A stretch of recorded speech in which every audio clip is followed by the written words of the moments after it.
ദുൽഖർ സൽമാന്റെ ഏറ്റവും പുതിയ മൂവി കാന്ത ടിക്കറ്റ് എടുക്കണോ അതോ വേണ്ടേ? Welcome back to my channel. It's me Hafiz bro. കേരളത്തിലെ എന്തും ചർച്ച ചെയ്യും. സോ ടിക്കറ്റ് എടുക്കണോ വേണ്ടേ എന്നുള്ള ഒരു ക്വസ്റ്റ്യന് ധൈര്യമായിട്ട് ടിക്കറ്റ് എടുത്തോളി എന്നേ ഞാൻ പറയുള്ളൂ.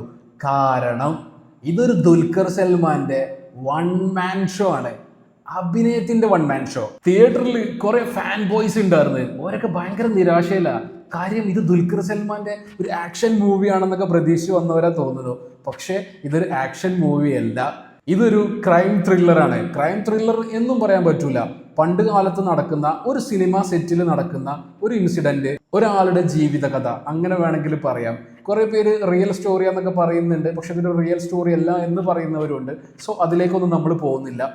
ഒന്ന് മാത്രമേ പറയുന്നുള്ളൂ, നല്ലൊരു സിനിമ കാണണമെങ്കിൽ, നല്ല ഒരു സിനിമ ആക്ടിങ് കാണണമെന്നുണ്ടെങ്കിൽ ധൈര്യമായിട്ട് നിങ്ങൾ ടിക്കറ്റ് എടുത്തോളി. ദുൽഖർ സൽമാൻ ആയിക്കോട്ടെ,